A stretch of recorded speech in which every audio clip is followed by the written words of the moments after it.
going to be a philosopher of social media marketing. But it's mind-blowing to me that I'm one of the only people on the internet saying that marketing has lost the plot. Why has marketing lost the plot? How do we get that next viral video? How do we get that next viral campaign? And everyone is just in this clusterfuck of we have no idea what to do. This landscape has changed and things move really fast. It's wild. They want to cancel you. We have to have these conversations because they can't happen behind closed doors.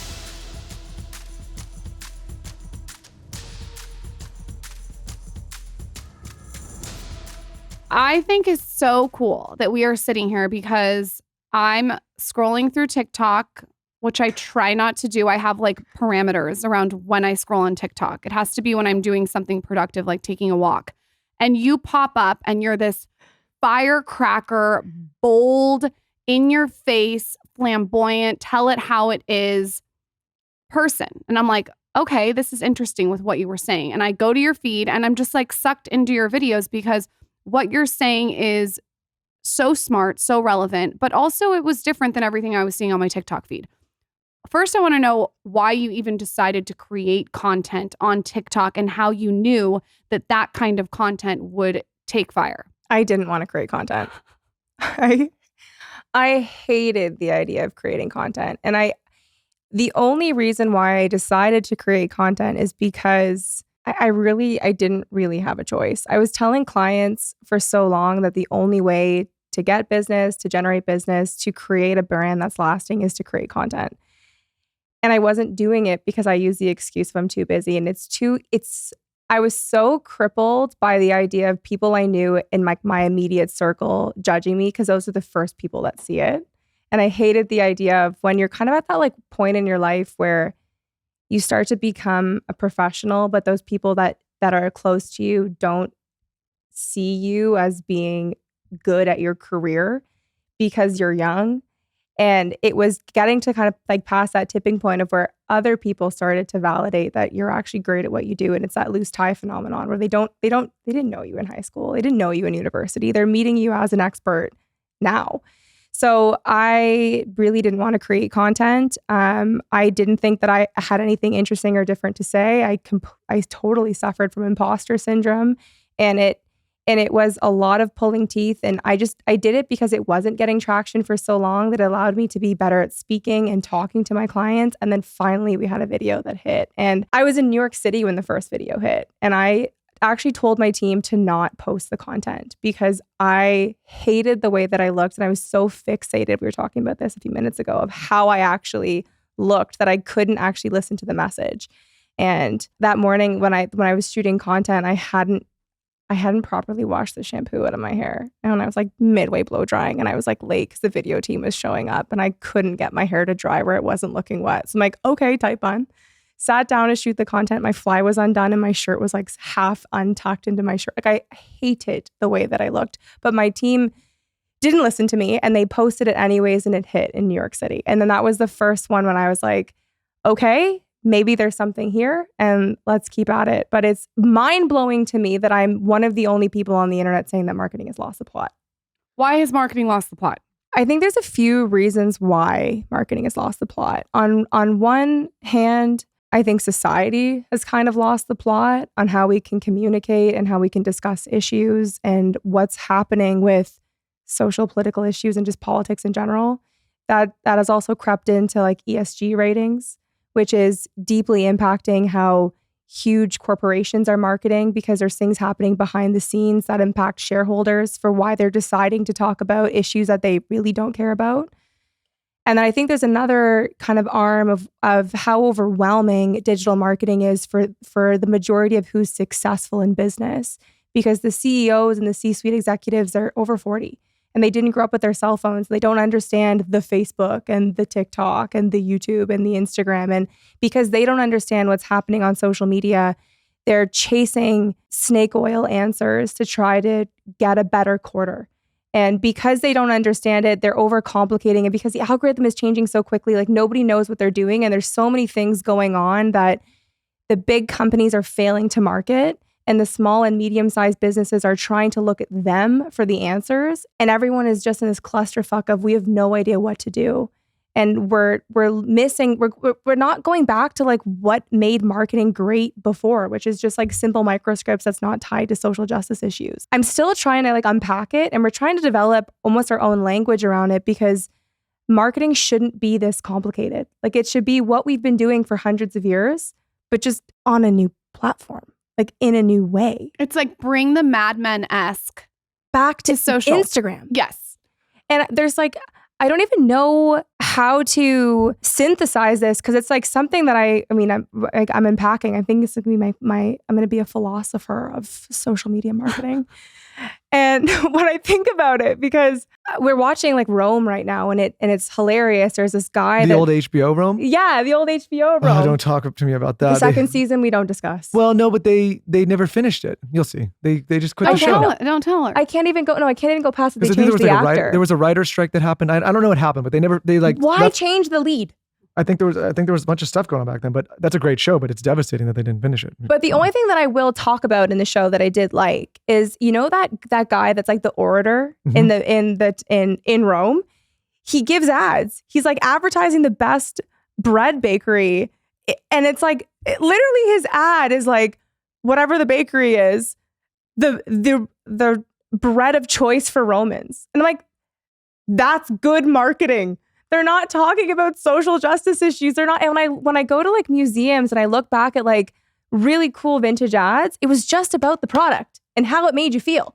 It was like, you were going to be the coolest guy because you're wearing this bracelet. Like it wasn't about, so there's these people that are really suffering within our community, and we need to go back to like no plastics, but here's a cup.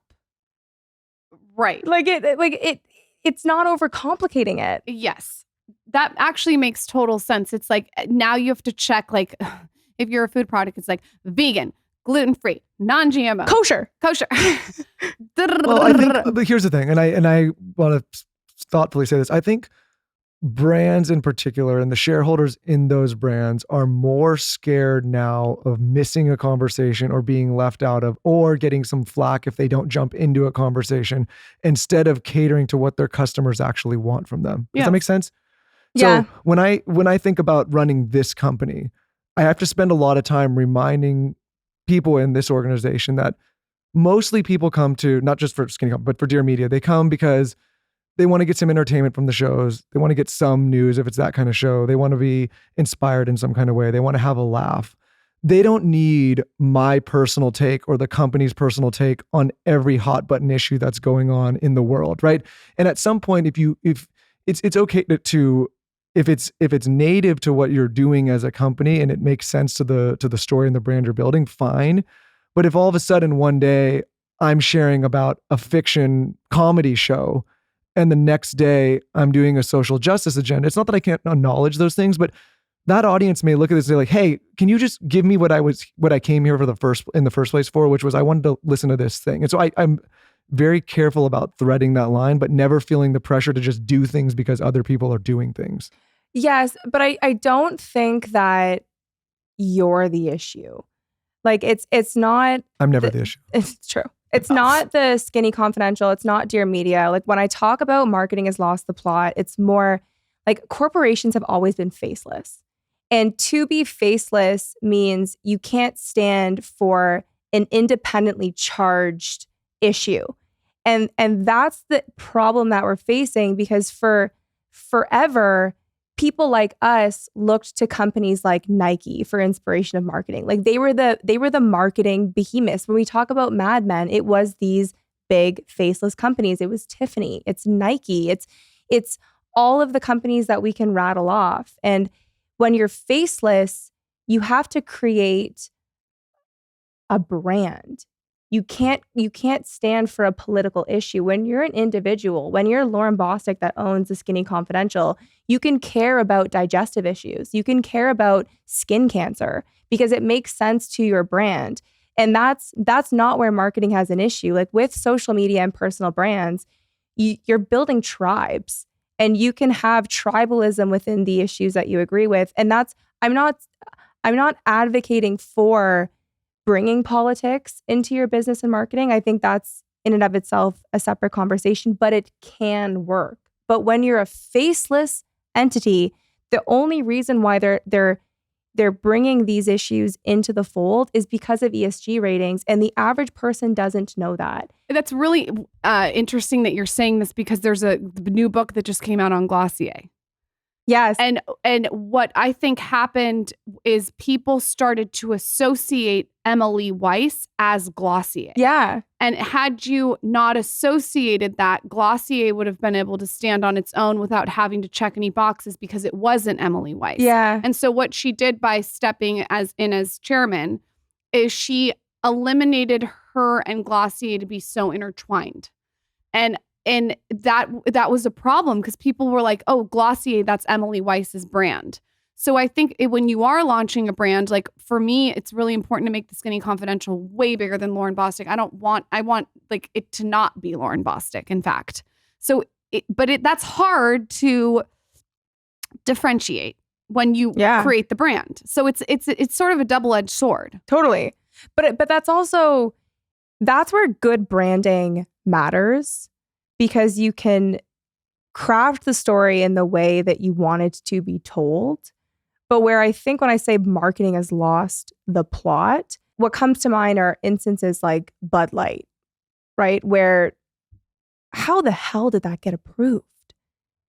But it's like actually funny, like that was kind of my first reaction. And then now with kind of where I am and with what I've seen, the only things that these companies can actually also agree upon are things like Breast Cancer Awareness Month, and they're not getting anything effective done. Like we've lost the Hertz campaigns where we're number 2, we try harder, because people are just so afraid to say anything interesting, or even the word controversy. Like I say with my clients, you got to say something controversial, and the word controversial isn't even the right word because it's so negatively charged. But you have to just say something that people can either agree or disagree with.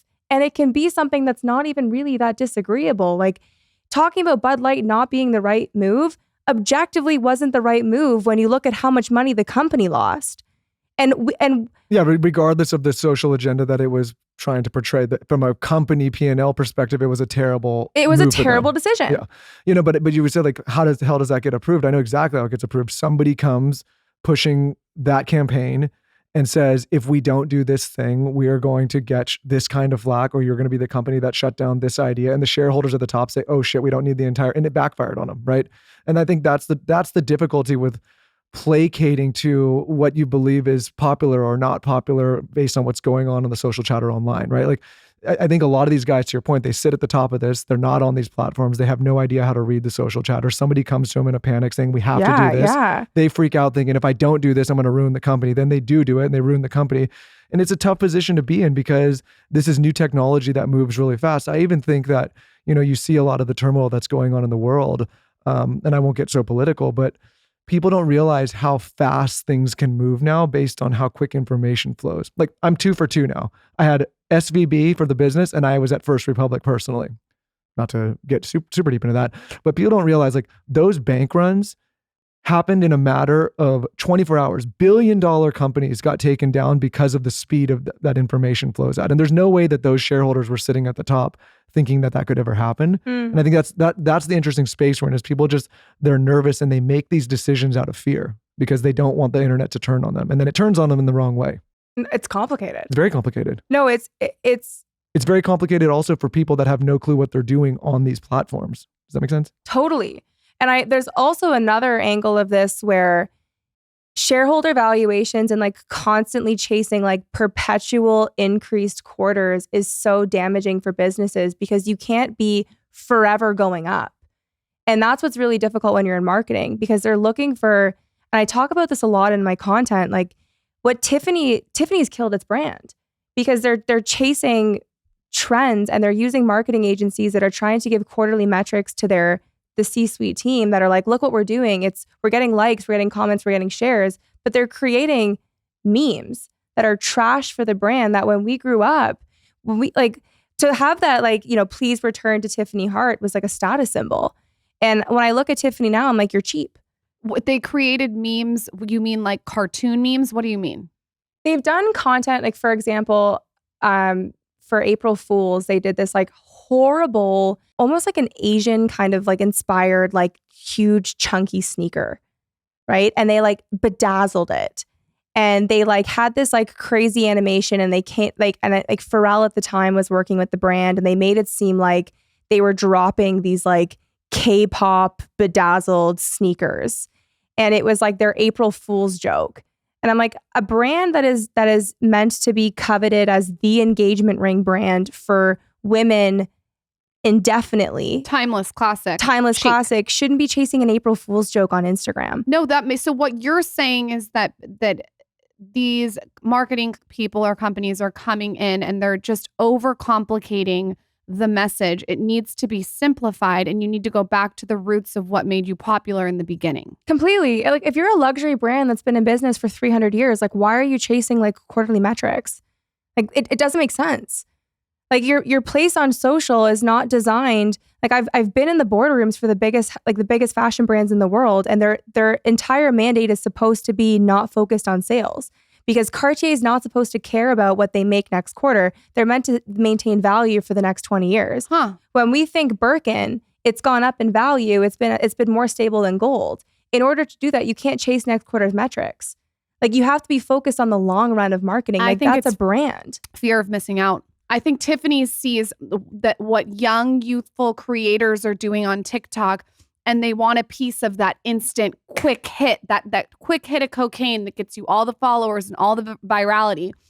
And so what they do is they think, oh, we need to do a meme to stay relevant to that demographic when they leave the other demo that they've been catering behind. And that is a mistake, because Huge. It's like leaving the people that have supported you and got you there. They should be walking me, who wore their bracelet, through what my jewelry moment is now at this age as a mother. Yeah, totally. I also think that, and this is I got to think about how I want to say this, but there is a huge push to be inclusive of everyone, everything, all the time. And I'm not saying that is not morally the correct way to think, but when I hear you talk about Tiffany's or Cartier, for example, immediately my mind goes, that's a higher income, upper echelon group of people that can afford, very expensive stuff that most of the world will never look at. If you're the brand and you look at it from that approach and say, okay, like I understand, like this is my customer base. It just is what it is. To your point, it's been built over 200 years. I think it is then a mistake to try to pretend you're relatable to the rest of the world and loop everybody in. Great point. Because you're not, right? And I think that's where brands are getting in trouble. It's like Tiffany's is a very elevated, expensive brand that, it was to celebrate an engagement or a special occasion. And it was like a once in a while purchase for wealthy people. To then turn all that and say, hey, we're for everybody, that's just a mistake from the business perspective, because it doesn't work. Sense. Yeah. And that's like the reason why I give the fashion houses is that's always been the far extreme, right? So when I think about like, how the hell is Yeti, a cooler company, doing a better job than Tiffany? Like that doesn't make any sense. And that's why I think marketing has lost the plot. Like, how is the people that have understood that we can charge 200 times that for silver jewelry, and the other silver jewelry companies can't see through the delusion that posting an April Fool's post is a good idea? Like it blows my mind.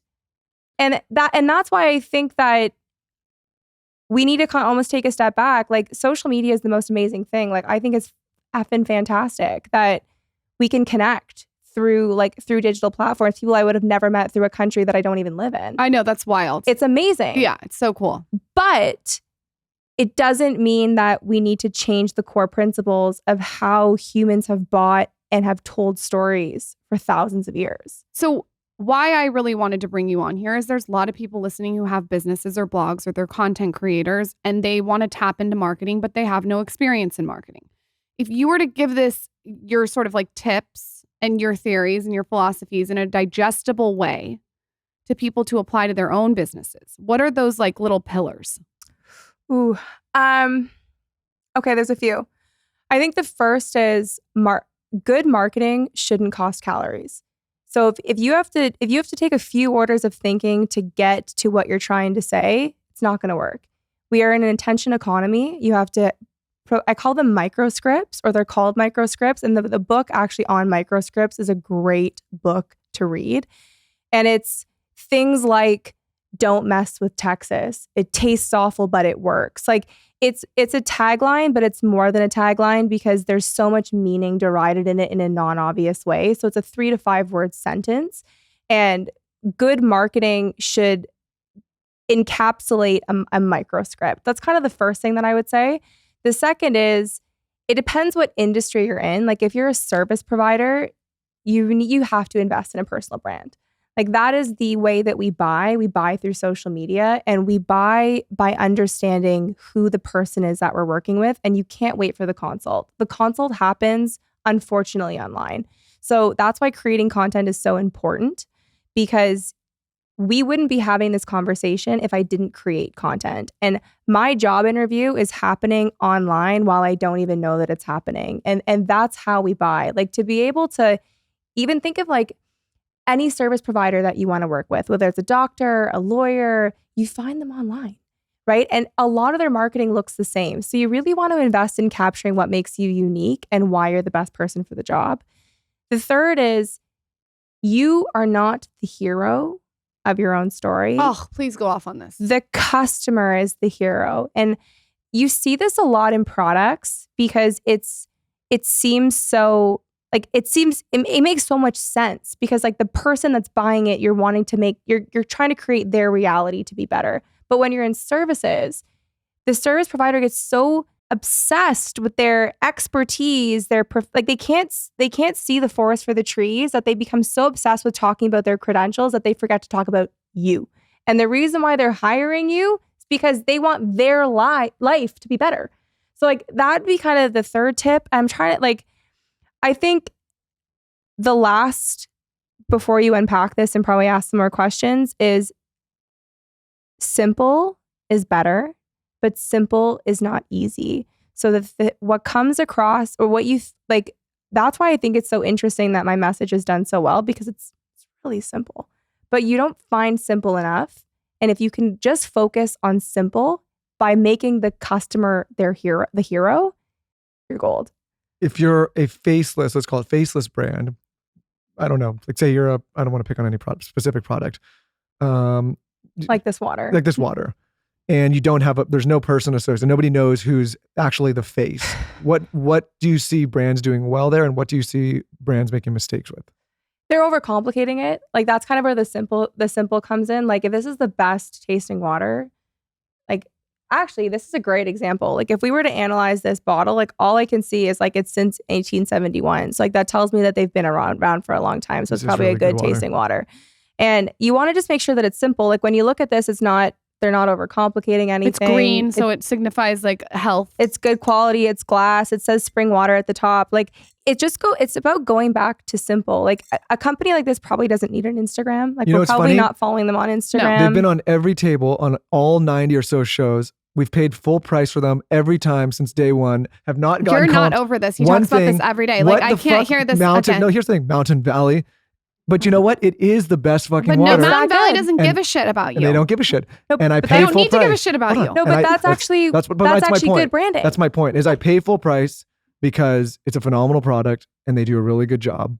And that's what works. Simple. And it works. It's simple. Like they're not overcomplicating it. They're not trying to make it about something that doesn't connect to good quality water. Like when I look at this, I'm like, it's designer water. It'd be nice if they sent me a sweatshirt or something, though. They're not going to send you a sweatshirt. A hat, even, guys. I mean, Jesus Christ. What makes you such an expert in this? Like, do you remember being little and like looking at an ad and being like, ugh, that's atrocious. I'd edit it like this. Like, what's like an epiphany that you remember when you were little? And now almost you look back on it and you're like, okay, that was like kind of weird that I did that, but now it makes sense. Let's talk about Weight Watchers. Weight Watchers is the #1 doctor-recommended weight management program and the trusted authority in evidence-based weight health. Beyond the science, joining Weight Watchers means you become part of a powerful, passionate community. They're all about community there. We got to learn all about that when we had the CEO on our podcast. The company's purpose is to always inspire healthy habits and lasting weight loss. So how they do this is they focus on behavior change, nutrition science, and real connections, while never giving up on the food that we all love. Personally, I really love how they've evolved their approach to weight loss over the years, and they're really like with the times, which I appreciate. Weight Watchers has helped millions of members on their journeys over the years, and recently they've launched Weight Watchers Clinic. And this provides support to even more people across the weight health spectrum. Most importantly, I think that Weight Watchers knows that weight management is not a one-size-fits-all thing. There are behavioral and biological factors to consider. So they really have a multifaceted approach when it comes to losing weight. Head to www.com/TSC to see if you qualify. If you do, use our code TSC25 to get your first month free. Plus, you get $25 off your second month. That's www.com/TSC. I am all about building muscle. And the reason I'm about building muscle is because it melts fat. And I know this because I have been weightlifting for the last 2 years and taking it really seriously. And it has changed my body composition. And now I can present you on a silver platter, ELO Fitness. Okay, you can lift weights and build muscle from the comfort of your own home. So lift and strength train on their platform where all classes are designed and taught by doctors of physical therapy. Everything is designed to help you build muscle without wrecking your body, which in turn melts fat. Most of the classes are 35 minutes and muscle specific. So you know exactly what muscle groups you're working on each day. I think this is amazing for when I can't go to the gym and I want a quick workout. Everything is about gentle consistency because they know it's so much more effective than slamming your body into the ground. Like, I can't with those classes where you're like getting screamed at and there's techno music and they're telling you to do all these jumps and run. Like, I just feel like it's so much cortisol. Whereas weightlifting is gentle consistency and you're building muscle. It's a kind of like ELO is your own little personal training session, but for a fraction of the cost. I actually liked it so much that I had the founder on our podcast, Dr. Shannon. She's so incredible. Stalk her Instagram. ELO is giving our listeners 1 month free. You guys, that's amazing. All you have to do is use code SKINNY at checkout. Visit ELOfitness.com to learn more and try their membership for 30 days with code SKINNY. I got a job at 14. I worked at McDonald's. Nice, same. I worked at McDonald's too. Best job ever. Fucking great. McDonald's is great branding. It was the best job in the whole wide world. Like the best first job. And the reason why I got a job is to buy a brand. I bought the brightest turquoise bench jacket. And that is why I got a job, because I wanted this bench jacket so bad. All the cool girls at school was wearing these bench jackets. And I asked my parents if I could have a bench jacket. And I was just the poor chubby kid from Scarborough. And my parents were like, no, we can't afford a bench jacket. I'm like, okay, well, I'm going to go buy a bench jacket. So I went and got a job. And that's why I got a job, was to start buying brands so that I could show the world how I wanted to be categorized, classed, and assessed. And it's been a journey to actually realize that this is what I was meant to do.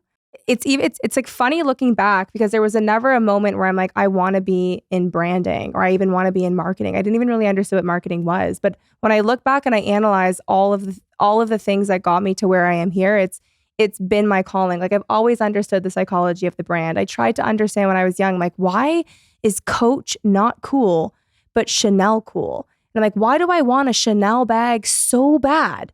But this Coach bag that I bought a few years ago is not what I want. Like, why do we buy what we buy to show people who we are as people? And that's been my journey into branding, and why I think I'm the best at this. And it's, yeah, like I don't remember those individual moments, but when I look back, it's kind of been everything leading up to this point. It sounds like, though, you also have sort of like a bachelor in psychology. I went to school for English. And I've always loved philosophy and psychology. And I've always loved humans.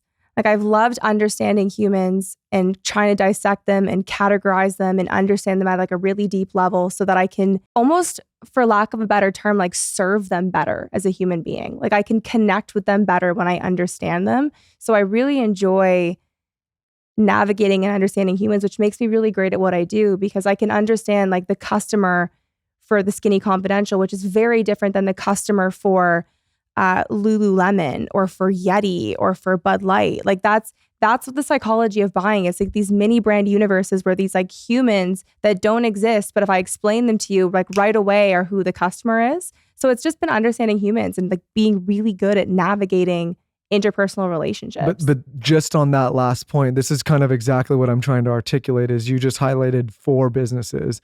And when you say those 4, let's call them brands, immediately everyone that's listening starts to think, oh, those are different communities of humans, or groups that think a certain kind of way. Like when you say the Bud Light group or the former Bud Light group and Skinny Confidential, he's like, that is not a like-minded group. But when these companies all get together and start pushing the same kind of talking points and the same kind of initiatives to completely different communities, I think that's fundamentally the mistake and the disconnect they're making. Completely. And I'm not talking about like, is this the right or wrong? I'm talking about from a growing your brand, doing the right thing by your business perspective, because trying to loop all of those groups in together. And listen, there's certain issues that we can all connect on and have like-mindedness on.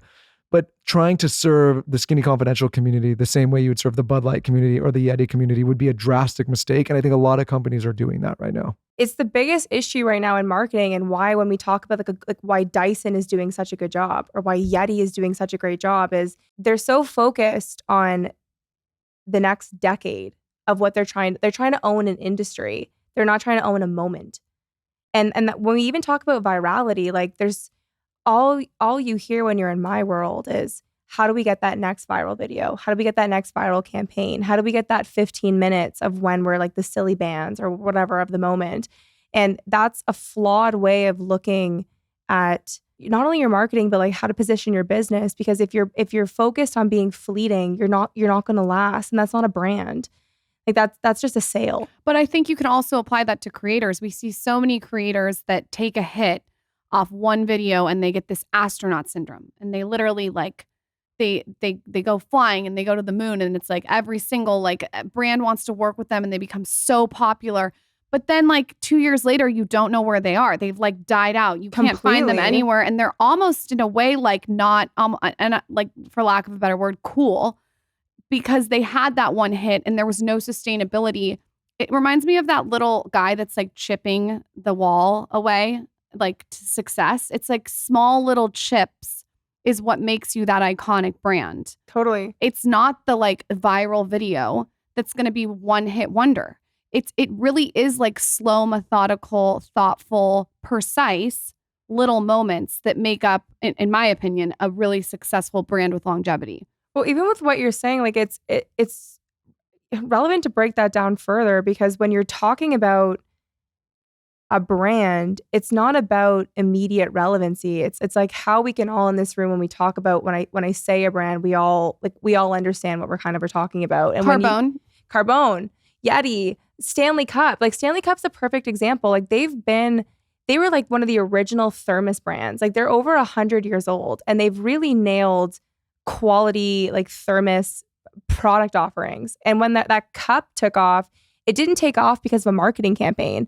Like they looked at the market, they understood the customer. Like women that are trying to drink more water want a handle. They want it cold. Freezing fucking cold. They're hungover. They want to grab it on their night. And they want to put it in their car. Yeah. And they want to be able to bring it with them, and that it fits in their car. And they want to match the lime green to the lime shoes and the neon. They want the millennial colors. Yeah. And they just did what the market wanted, and the market responded. And that they built the marketing team after it exploded. It wasn't a marketing ploy to do crazy well. It was they created a product that the customer wanted. And when you talk about like that one hit that a company or a creator or whoever gets, like it skews your benchmark, because it puts you that you should always be up here. And if you're not doing things to maintain your brand, like chasing highs and lows is not sustainable. You know, I've been in this space now, like on the other side, I guess, of dealing with talent, right? Like running this company. Obviously I'm doing this on a mic, but I deal with a lot of talent, and I'm trying to think about how much I find it a lot of times really tragic when somebody brings us an offer or an opportunity with someone who's quote unquote gone viral and is having a moment. Because the exercise that I have to do running this business is think about what things look like 1, 2, 3, 4, 5 years down the line. Yeah. And a lot of those creators that have that moment, here's what happens. A bunch of agents, a bunch of managers, they jump in because they're the hot thing of the moment. But then they start to dwindle out and those people just leave them high and dry. Not to call out any single person, but that's what happens. And so like what I always, like the thing I'm trying to coach everybody is like, when I meet with someone, like, what does this look like 4, 5, 6, 7, 8 years down the line? Because that's where the real money is too. Like you can quickly monetize something, but if you don't have a plan to stay relevant over the next 2 to 3 years, you're done. You're screwed. Like you don't have a career in this space. And not enough people that have experience are telling young creators that. So like the goal should not be to go viral. The goal should be to have a brand over decades that you can, especially if it's a personal brand, because that's something that's going to be tied to yourself personally for the rest of your life. Joe Rogan's a great example of someone who's he's stayed in line with he's not trying to bring on all these celebrities to talk. Like he knows that people want to see him shoot the shit with his friends, talking about steak, what peptides he uses. He stayed in his lane. His brand is so strong. You know exactly what you're getting. He shows up in a consistent way where you'd be crazy to go on expecting something else. You just know what you're getting. Well, the way to think about it is like if you looked at quote unquote traditional celebrities, like how many of them from the 80s do you still see around? Very few. Very few. Same the night. Like I think like this is just specifically to creators in the digital age. If you're not thinking about what your career looks like 10, 20, 30 years down the line, like you become one of those dinosaurs from the 80s. And I'm not trying to pick on these people. Cheap. Yeah, you just Yeah, I want you to talk about cheap and saturated. So talk about the brands that have been around and they are like very famous brands, but now they're being cheapened and saturating themselves. Oh my God. Like I think it's harder to find ones that are doing a great job, like at the upper echelon, like Louis Vuitton. Like, why are you opening malls in the middle of nowhere, United States? Like Gucci, why are you creating clothes that is on par with Zara? Like, that's not your brand. The reason I was laughing what you were saying is I'm constantly asking, like, what's the plan? Where's the plan here? Well, and I don't think a lot of people I think a lot of people think that these moments will just continue to keep happening, right? And that's cheap. Like that's tacky. Like you have to have, it's mission critical to have your eye on a target and to be focused towards that target and Alex Hormozi makes a great message where he talks about it in this one video about Chick-fil-A, and I love it and I have to give him credit for it because it's those simple messages that really click. And he talks about with Chick-fil-A and why Chick-fil-A is such a great brand is that they're not focused on overcomplicating. Like they're not down one quarter and they're like, let's introduce bowls, right? Like they stick to a short menu item selection. They're focused on doing something simple really well. And they've done a really great job for a really long time. And for us as customers, when you're a business owner, when you're sitting in the driver's seat, and I suffer from this too, but I keep going back to the Alex Hormozi message. What may feel repetitive to me is brand new to you. And 6 months or 1 year may feel like a hell of a long time to us as humans and as individuals. But to the customer and the public, when they come back to your restaurant or your business 3 years later, they want that consistency in your message, in your offering, in whatever you're providing. And that's why it's like, what's the plan? How many times have you gone to a restaurant where you had something like so you good? Loved? Like, it's like the queso cheese sauce with like the specific like jalapenos with the chips, and you go in and like a year later, and you're like, "Can I get the queso cheese?" And they're like, "Oh, we don't have it anymore." Like, why? Well, why would you take the queso cheese sauce off the thing? What do you mean? That's the best thing on the menu. Why would you do that? And they're like, "Oh, well, now we have like a mango paella." I want it. I'm like, no, but I don't want the pico de gallo. Like, I want the cheese sauce that I had with the same experience with the margarita. Like, why are you taking? And they're just kind of like, oh, well, we took it off. We changed the menu. You're right. It's better to keep it simple, get really good at whatever category that you're doing, and stick with it. And it does sometimes, and I can say this doing this podcast, like it feels sometimes that you maybe are talking about the same thing over and over, but you are right. It's brand new to people that are just discovering it, or it's people are coming back for the same thing. Well, but the problem, listen, there's like you said, there's so many amazing things about this, but one of the things that I think is a struggle for many people is it's provided endless options, and people feel they need to take every option. They need to take every fork in the road.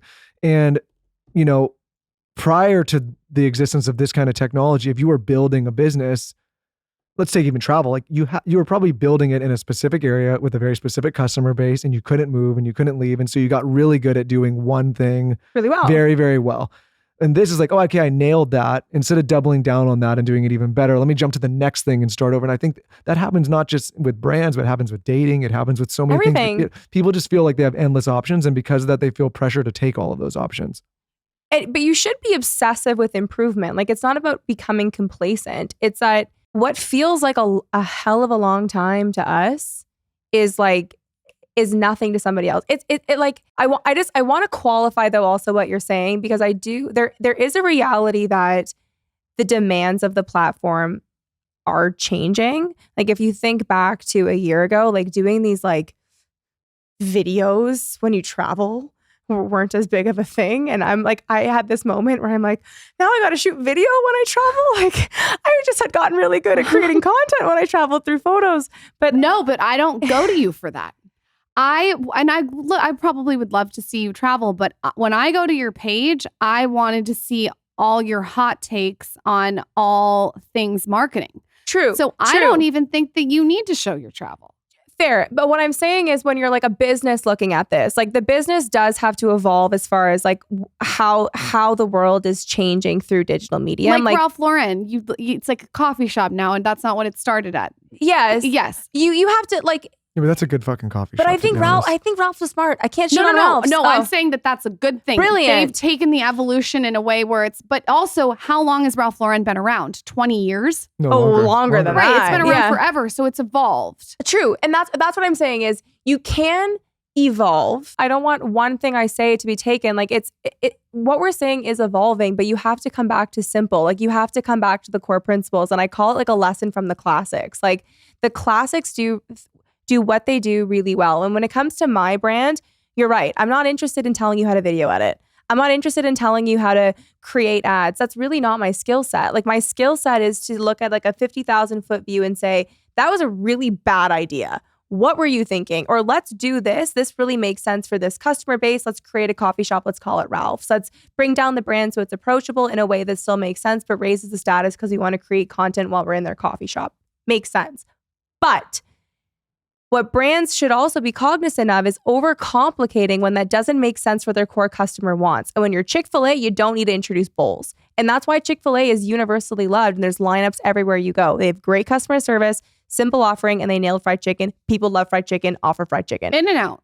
In-N-Out. Fantastic. Fantastic.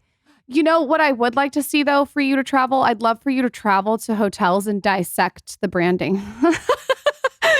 Go in a hotel and tell me who's doing it right and who's doing it wrong. See, I feel like you can also flip it on its head. If everyone's doing travel stuff, like I feel like you can take what everyone's doing and put it in a blender and blend it up and do it your own way and do your own take on it. But speaking of simplifying, and I don't want to dumb down any message, but I really feel personally, this is just my personal take, that so many people struggle with marketing because they have no idea what their customers are actually coming to them for consistently. And they have a really solid group of customers that love a specific offering from them. And then instead of looking at that group and saying, hey, there's probably other people that are going to love this specific offering that these people already love, they go, great, got them. Let's go on 18 other crusades and side missions that have nothing, like I think about like a video, like all these side missions that have nothing to do with what people are coming to you for. And all of a sudden you're on this big tangent and the people that you had that love your thing and you lost them are like, what the fuck am I doing here anymore? Like, this is not what I came here for. And then you lose everybody. Yes. But I hate the word marketing because also what is marketing? Like so many people that don't understand marketing also don't understand business fundamentals.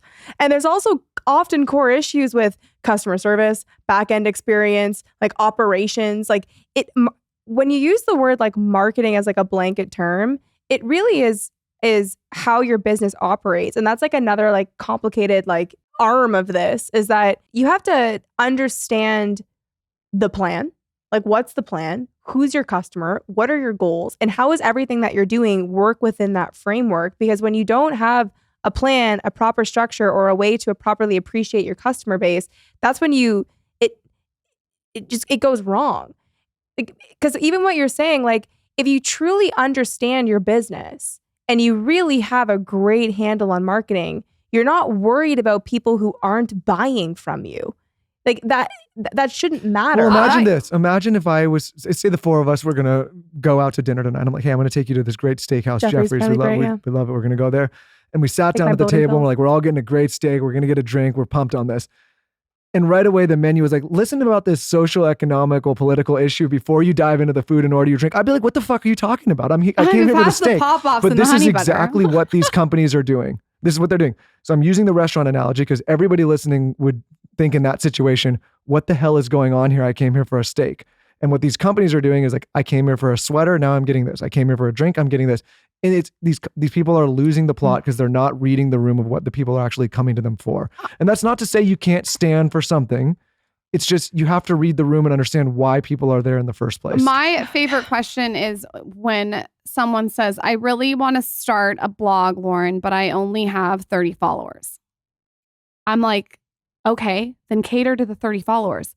Take the 30 followers that you have and let them be the influencers. Let each of those 30 followers go out to dinner with 15 of their girlfriends and go tell 15 of their girlfriends. People are also missing that the actual influencer isn't the podcaster or the huge person with millions of followers. It's the customer. And when you understand that the customer, that the 30 followers that you have is going to go out to happy hour with all her friends and get drunk and be like, that is the best fucking ice roller for when you're hungover. That's how you grow. It's not through getting more. It's serving what, and you say this all the time, it's serving who you already have and letting them be the soldiers. I think that a lot of people are missing that too.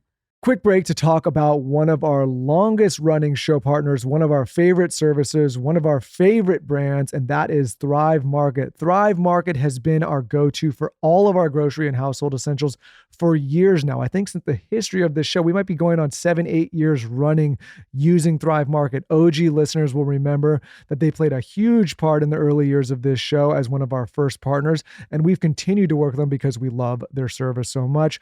I love that Thrive Market carries brands with the highest quality ingredients and sourcing methods. They restrict hundreds of ingredients across their food and cleaning categories, and I can use their on-site filters to suit my lifestyle needs. So whether you're looking for organic kid snacks, low sugar alternatives, or gluten-free pantry essentials, you can curate your own shopping experience. Lauren and I, for years, have been using this service to find all of the healthiest, all of the cleanest, all of the best ingredients. We recently just had dinner with Mark Sisson, who's the founder of Primal Kitchen, and we were both talking about how great Thrive Market's been as a company and as a partner for so long. Outside of finding the best products, best ingredients, and saving some money, you are also helping a family in need with their 1-for-1 membership matching program. They've done this for years. It's an incredible program. You can join and they give. So check out one of the best brands and best services on the market. Join in on the savings with Thrive Market today and get 30% off your first order plus a free $60 gift. Go to thrivemarket.com/skinny for 30% off your first order plus a free $60 gift. That's THRIVE market.com/skinny, thrivemarket.com/skinny. Oi, yes. Don't let me forget also what you said too, because I've got a really great example. This is the him and her show, so we just step in No, how we I love want to it. step in. I love it. Well, the first point to what you said is like when someone is saying I've got 30 followers and I want to start a blog, like my first kind of question is, well, why do you want to start a blog?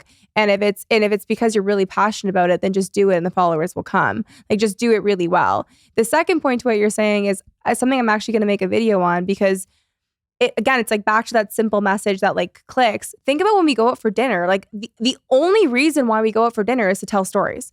Like if you and I are girlfriends and we're going out for dinner, I'm telling you about either our shared friends, we're talking about them, we're talking about the great Pilates class I had last week, great place I went for dinner, cute things I saw online. Like we're sharing stories. No, you girls are talking shit. That's what you're doing. That We're too. talking about how small all the guys' stories. dicks are. You girls are talking shit.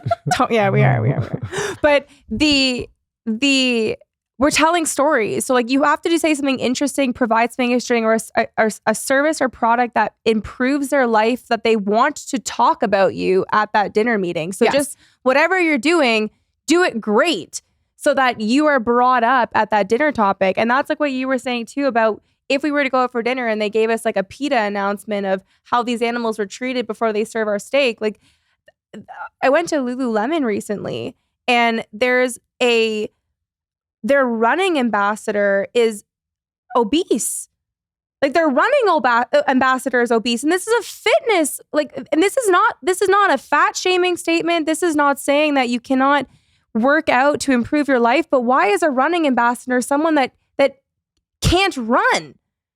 And like, why are we in this place in the world where we need to please people that aren't the right figureheads for the message we're trying to share? And we're trying to please everyone. When you please everyone, you actually please nobody, because there's a space to be inspirational for those who need inspiration. But I don't believe that that's Lululemon's brand. Also, do people not realize that there's an undertone and an intuition of the customer that feels that people are just doing things to check a box? Yes. That's the most interesting. Like the person who maybe is out of shape that walks in and sees that ad, they're going to feel uncomfortable with that. That's not like, it doesn't make there's people... there's the counter argument to say that like maybe that's showing representation. And if that's what the brand, like, here's the thing. I think if that is the customer base that the brands are trying to cultivate, that is one thing. But if it's just doing it because you want to appease everybody in the world that happens to pass by that store, that's the wrong way to market your brand. And I would agree with you. But I dug into it. And if you dug into it a bit further, they go on to say that this is she's a marathon runner, and it's disingenuous because there's a space for a message that's inspirational for people who need it. Like there's people who are going into Lululemon to start their fitness and workout journey, and there's a way to do it. But then there's also a way to do it where we're talking about marketing and we're like, why are we here? Like this doesn't make sense. Like why are we're so used to that example that you gave us where we're at a steakhouse where we're ready to order a steak, and then they're trying to tell us that we should be vegans. And it's those moments where we're like, when did this happen? And we go back to the example of like Rome, when that person sitting on the soapbox was like, this is the bread for Romans. They weren't overcomplicating where we're having this conversation. We're trying to figure out what they were trying to say with this marketing message. It's too complicated. And the three of us all have different opinions, and it shouldn't be that simple. It should just be the best workout company in the world. Like they became famous for making a ridiculous statement that overweight people shouldn't wear leggings. Like that's why Lululemon became famous. It's like Victoria's Secret. The same thing. It's like, why is Victoria's Secret now trying to say that we didn't make billions of dollars by putting supermodels on a runway in lingerie? And now they've lost the people that actually wanted to support a runway because they're trying to please people that never were actually customers in the first place. And yes. This isn't fat shaming. This isn't being disagreeable. It's a reality that we're trying to please too many people. And when you try to please people, you really get nobody. Well, again, I'll use podcasting as an example. I always tell people that are doing a show, if you're trying to play the middle of the road all the time, you end up reaching nobody. You get nobody. But I'll pick on Budlight a little bit here, just because I think everybody can look at that as an example of maybe marketing gone wrong. Again, not making a commentary on any kind of social issue, but they had a certain customer base that they've had and cultivated for decades, hundreds of years, right? And that was loyal to them. And let's just make the blanket statement that maybe that customer base was not so inviting or excited about the campaign they decided to go into. So what happened was they issued a campaign to go into a new customer base that was arguably maybe never ever their customer base or going to be their customer base. What if someone's listening and they don't know what you're talking about? Lay it on the table. What was it? Dylan Mulvaney? Is that the name? Yep. That's the campaign. And so they tried to get new customers or new people that they probably couldn't get in the first place as a brand. And while doing that, they completely alienated the customer base they did have. So at the end of the day, listen, I don't know where they're at now, and I'm sure not in a great place. But they ended up, to your point, alienating everybody, which was a mistake from a business perspective, from a stock price perspective, from a selling perspective. Now, again, if they felt compelled that they had to do this, fine. But I think companies need to be aware, and this goes back to what I'm saying, is people are not reading the room as to who they're talking to, what their customers want from them. I think it's okay to not be for everybody. Like, I know, like, there's a lot of people that are going to listen to this show. maybe this episode even, and say like, this guy is not for me. I don't like him. I don't ever want to hear him again. I don't want to see him. That's their prerogative. That's their option. Yeah. But I can't then try to be like, please come back and listen. I gotta speak to the people that are here for the Agree message with that you. I'm sharing. Or interested in hearing like, or just hearing what you have to say. Like the Bud Light and Dylan Mulvaney is worth speaking about, because it also goes to what I'm saying about Lululemon. Bud Light had been sponsoring pride parades for years. It wasn't that they entered into a different market. It's that who they selected and the message that was paid and represented by the brand didn't align with the brand, period. And in the post that Dylan Mulvaney made, he was dressed up as Audrey Hepburn, who in Breakfast at Tiffany's is a abused woman. He is saying, or she is saying in the video, that she doesn't know what March Madness is. She's making fun of people that drink beer during March Madness, which is when beer tends to be consumed, is during social gatherings. It's a lower percentage alcohol, so you tend to drink more. And during March Madness, it's a longer game, so you're drinking over a longer period of time.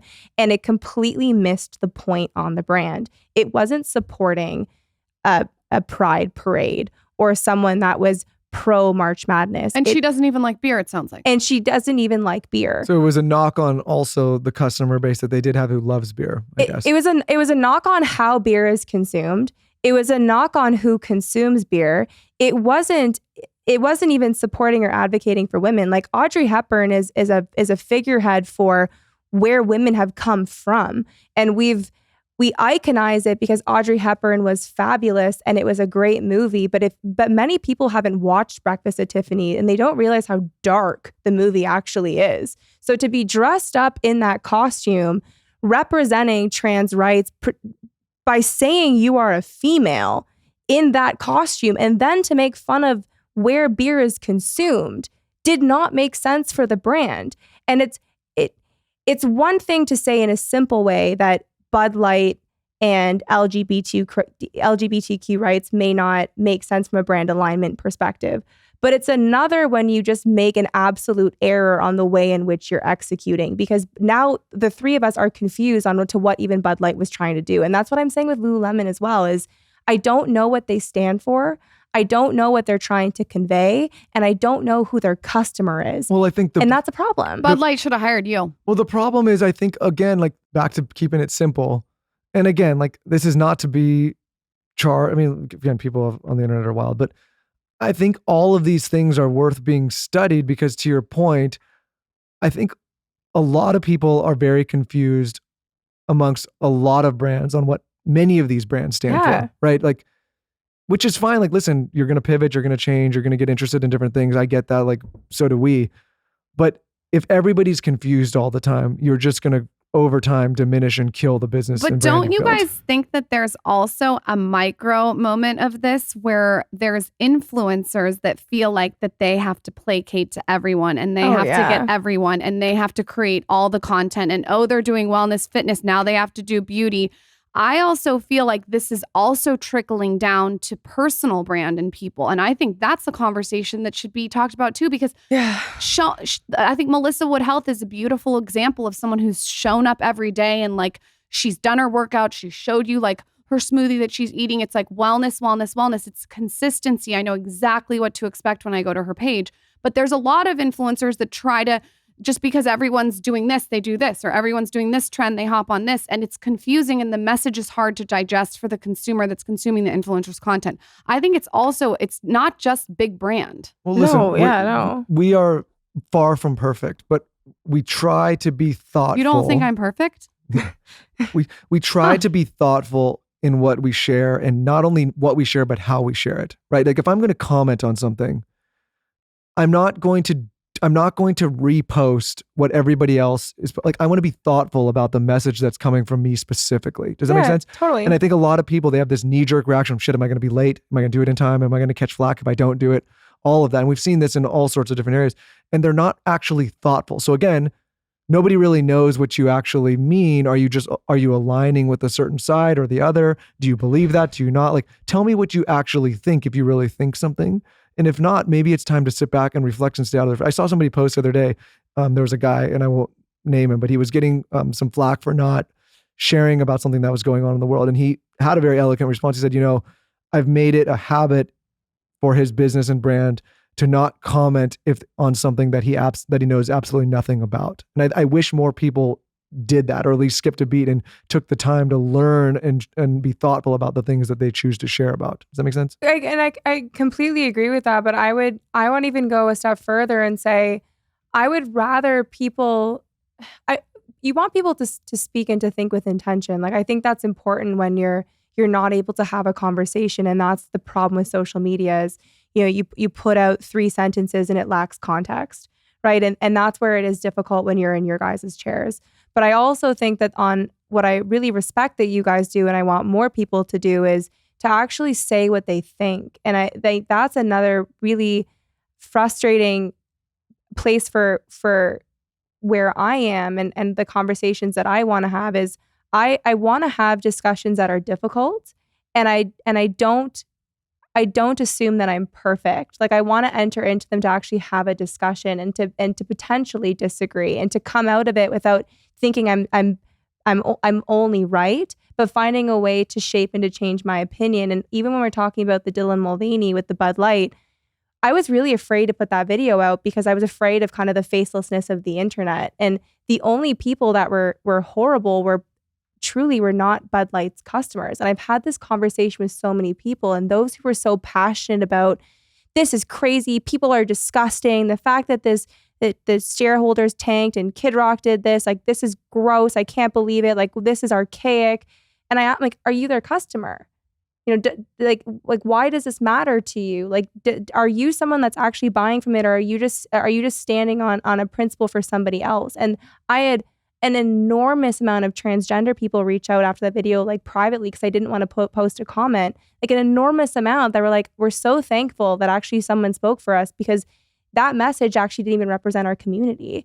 And I think that that's why a part of me doesn't like to be disagreeable and to be in the hot seat to say it, but we have to have these conversations because they can't happen behind closed doors. I also think there has to be fluidity of people to be able to change their mind. Yes. Because I said 5 days ago that I love, meat cooked medium doesn't mean today I can't say, you know what? I've changed my mind. I like a raw steak tartare. And that's great about your brand. I think that there is no space for people to have flexibility of mindset shift. Well, we're unapologetic about sharing our truthful opinions with the firm also promise that if we get corrected or our minds change, we'll also share that. Does that make sense? Yeah. Like, I think it's very, like, we talk to so many different people, and I'm hearing your perspective. Somebody may come on next week and share a different perspective and change my mind, or at least give me a different perspective. Like, oh, I didn't think about that before, but I can't be in a position where I'm scared all the time to actually voice what I'm thinking in the moment or at the time. Also surrounding yourself with content that maybe, like, you don't always agree with. Everything doesn't need to be so agreeable. I think you're right about what you said about Budweiser. Are they the client? No, and they're often not. And it's also to say that Bud Light did a bad job on that ad isn't to say you're anti-trans. And I think that's the other thing too that's really frustrating is even to say that I don't think Lululemon did a good job with that ambassador doesn't mean I'm a fat shamer and I'm anti something. But isn't there an undertone that makes people feel like that? It's what they want. It's wild. It's what they want. It's wild. They want to cancel you. They want to write you off. And we have to have conversation, especially when we're talking about how we buy. Like when Kevin Hart, because Kevin Hart did this about Lululemon. How dare you say that about Kevin Hart? No, I think Kevin Hart's hilarious, but he made this whole bit about Lululemon, and he was like, why are you making me feel guilty before I even walk into the store to buy leggings? Like, why did painted on leggings become social justice issues? And I agree with you. Like, why do we become bad people to have this conversation when I go into Lululemon now and I'm like, I don't know anymore what this brand stands for. Like, they've got great leggings. I may buy 2 or 3 things, but I'm overwhelmed by how many items are in the store. And I feel this, I think that they're going to outlet malls. Like, they're going to be gone in the next 5 years because they've just barfed on their brand. Barfed on their brand. That's the name of your book. You've barfed on your brand. Where do you think that if our audience is listening, that they can make some small tweaks in what they're doing to refine their message? Just little tiny things that they can do that they're listening. They want to do it right. They want to do the marketing that is simple, classic. What are little tiny tweaks that they can do? And also, maybe you can talk about paid advertisement if you believe in that. Okay. Well, I think your first, like, what it really comes down to is authenticity, right? Like we are so hungry for authentic connection through the digital world that it's the best time to be truly you. And what that means changes for each person. So I see so much in marketing that it's very templated and it's very hard for me to get to know who the person that's selling is. And it's tough for your question because really your approach to marketing should be specific to what you're trying to sell and what your goals are, like what the plan is. But if you're someone that is selling a service, it should be really authentic and true to you, and it should feel very genuine, and it should feel a bit uncomfortable because being authentic in in an interaction that you can't control is intimidating and overwhelming. So being authentic, being true to you, trying to find a way that is uncomfortable, but still that you can, that even I want to say you can live with, but like I almost want to like beat you up. And because most people are so good at what they do and they're so bad at marketing themselves because the best are the worst at marketing themselves. So getting uncomfortable is where you're going to succeed. Paid ads, yes. I mean, at the end of the day, like you're in a numbers game. So like you need reach. But what that reach means changes for each person. Like it's what you talked about earlier. Like if your goal is just to have a really successful blog, you don't need 1 million eyeballs. But if you're selling this bottle of water, having 30 customers isn't the same, right? So paid ad strategy makes sense. What's so cool about the digital world is that it's never been easier to advertise at an audience that you can sizably range. So we work with businesses that for them, success is $1 million. We work with companies for them, success is $1 billion, right? And that changes the range in which you launch the ad and you run the ad and you run the creatives. But what I do want people to be more focused on is to be successful, you don't require an insane marketing budget. And that's what's so cool about 2023 is like the camera on your iPhone is so powerful.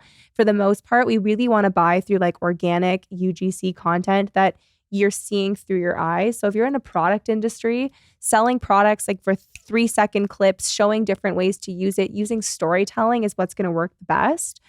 And leverage and trying things out, like test. Like you no longer have to have a $500,000 TV ad that's going to be perfect that you need to run on TV with a $1 million ad spend. You can create an ad in 2 hours and run it for $25 and see how it performs. So it's creating content, it's focusing on what your goal is and creating things that make sense for what your outcome is going to be. Because that's another issue is that I see a whole lot of shit. So like there's like they're testing 10 ads, but they're just like 10 different varieties of garbage. Like think about if you're constantly inundated with buy messages, what's actually going to pique your interest? Like what's going to get you to stop? What's actually going to make you look? And if you can come up with 3 different versions of that idea and run it with $25, you're golden. Didn't you Michael used to do Facebook advertising back in the day, and you told me that there was this one weird ad that like hit, and it was like the woman with like bad lighting in her bathroom. Well, I think this is like early days of stuff. I think I'm sure it's changed, and I've been out of that world for so long, but it was always the stuff that would hit for us is the stuff we never expected to hit. It was like the stuff that was like not so polished. It was not polished. Yes. It was not fancy. It was relatable. It was stuff that people would people would scroll past it and feel like they just like stumbled on a feed post. Real. But not fake chaotic real like some people do. That's another thing you got to like fake manufactured chaos to make it look like it's real. No, real in the real sense of the word real. And that's even like, again, just to preface again, the Lululemon comics, I know people are going to come for me, like, be real. Like, I'm not asking for you to have like supermodels that may do yoga on the weekends. Like, use real people. It works, but just real to your brand. Like, what's the plan? Well, listen, I think, again, like, the reason I find this conversation interesting, well, there's a bunch of reasons, but like, I don't think this is a commentary on what we believe people should be doing or not doing personally, or what they, what's socially acceptable or unacceptable. Yeah, I think it's a study on like what is actually working for businesses and marketing and what is not. Point. And like, for me, and especially in the role that you're in, if my job is to say, let's drive long-term success for a business, like, these are conversations that need to be brought to light, because I think we're in an interesting time where people and brands are especially confused about what they should talk about, when they should talk about it, how they should talk about it, what issues they should jump into, which issues they should stay out of.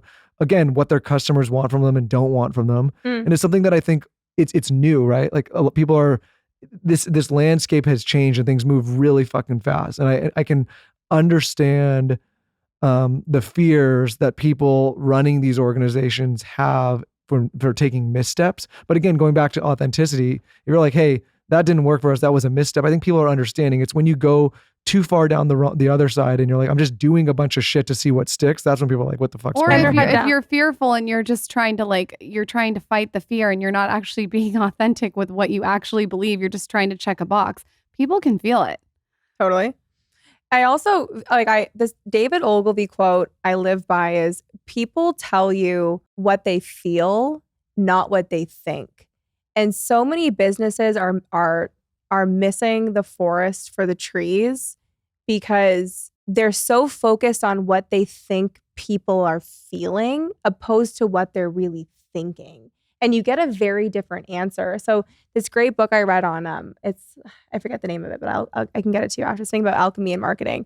And he talks about how there was a big telecommunication company, and they were Ogilvy was rebranding them, and people were really pissed off. You know how like in the mornings or in the evenings you get those like windows for like when the service call is going to show up, and how pissed off people were for the service call because they felt like they were handcuffed to like not being able to like go to get groceries or like go into the shower, because the moment they went into the shower is when the like service provider was going to show up.